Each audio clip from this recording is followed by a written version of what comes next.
Are you preparing for the McKinsey case interview? If so, you'll want to watch this video because I'm going to go over the 6 mistakes you must avoid in order to pass your McKinsey case interview. The McKinsey case interview has 4 parts. It has the opening, the structure, the analysis, and the conclusion, also known as the recommendation. I'm going to share with you the most common mistake that candidates make at each of these phases that gets them rejected, as well as 2 mistakes that occur overall in the case interview process. All right, let's get started. Mistake number 1 occurs in the opening, which is that candidates don't ask enough clarifying questions. Remember that the case interview is meant to mimic a real life consulting case. So, for example, if you were hired at McKinsey, they want to see how you would actually interact with the client, how you would solve a case, and how you would think about it. So, the opening of a case is similar to a brand new case starting.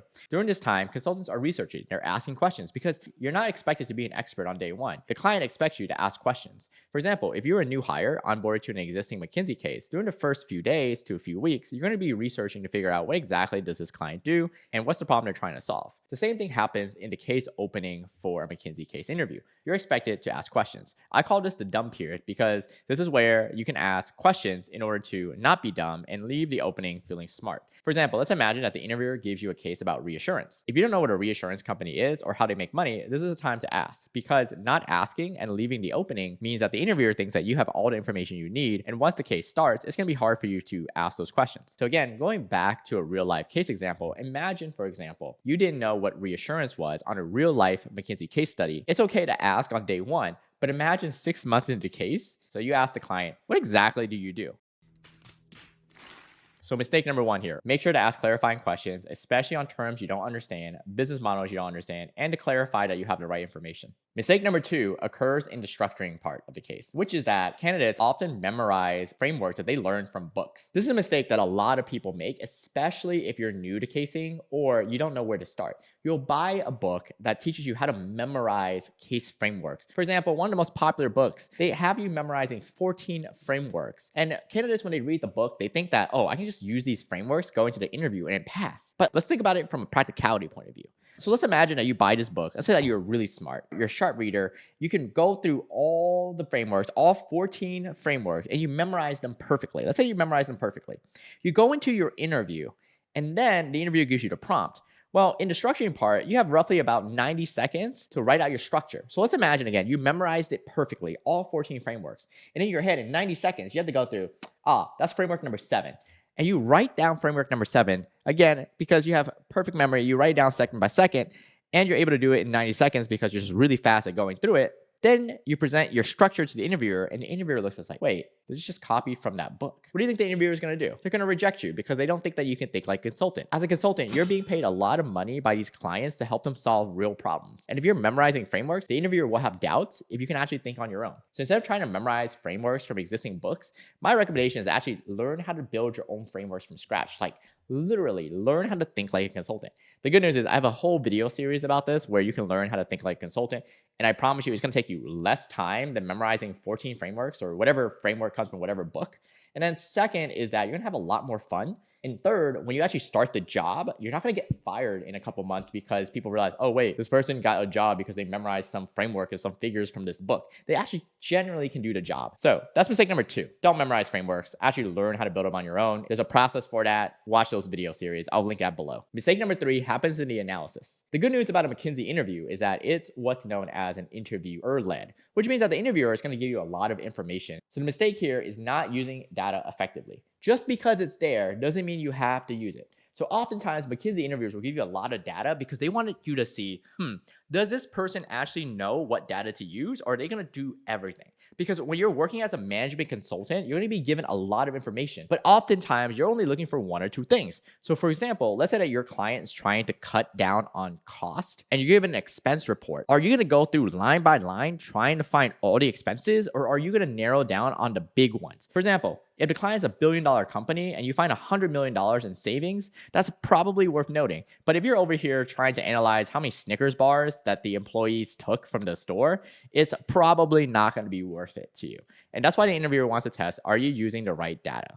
So if you're given a lot of information, don't think you have to use it. On the opposite, which is sometimes the interviewer doesn't give you all the information, but they give you all the ingredients and they want to know, can you combine two things? For example, if you're trying to figure out the revenues for a company and the interviewer already gives you how many customers they have and the average spend that a customer has per year, you probably want to multiply those two numbers to get the revenue. So the interviewer here wants to test, can you take the existing data and make more information out of them? So use data effectively. By the way, if you want to learn a proven process that has helped over 1,000 people land jobs at top management consulting firms like McKinsey, Bain, and BCG, then check out my book. This is Case Interview Decoded, your secret guide to getting interviews and mastering the case interview. You can pre-order at the link below, and once the book launches, you'll also get additional free bonuses for pre-ordering today. Mistake number 4 happens in the conclusion. It is a rushed recommendation. Oftentimes towards the end of the interviewer, if there's time left in the interview or if time ran out, will say something like, what's your recommendation for the client? And a mistake that a lot of candidates do is they just panic and immediately they rush to conclusion. They say whatever's on top of their head.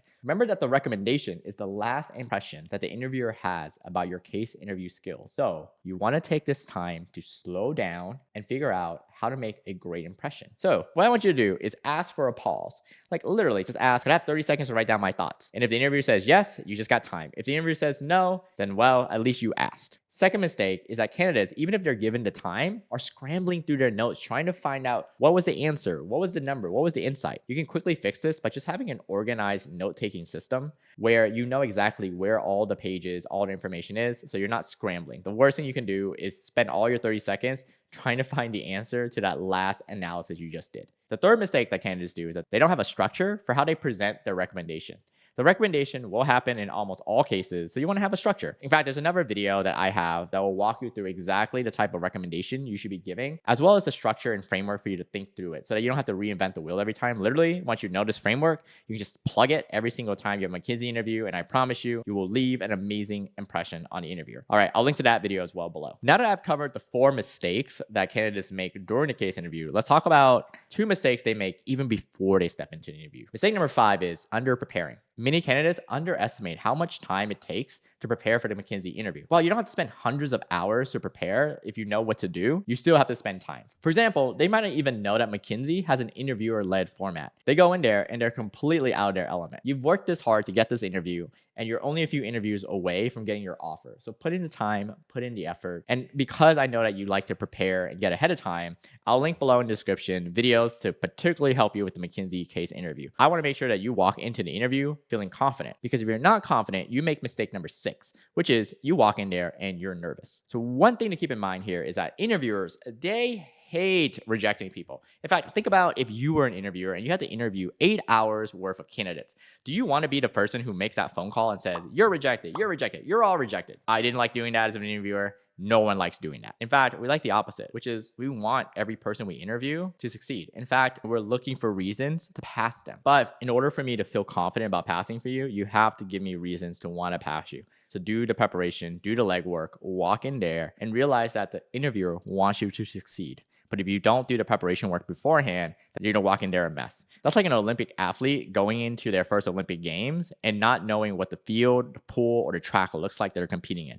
You want to know exactly what you're doing. So now you know the top 6 mistakes that McKinsey candidates make during the case interview process and how you can avoid them. In fact, I want to help you even more. If you have a McKinsey interview coming up, or maybe you have a Bain interview coming up and somehow you're watching this video, I want you to comment below the name of the firm that you're interviewing with, and I'll share you with some additional resources. For example, if you're interviewing with McKinsey, just put McKinsey below. For example, if you're struggling with math, then you can put McKinsey Math below, and I'll share with you a resource for how to pass the McKinsey Math portion of the case interview.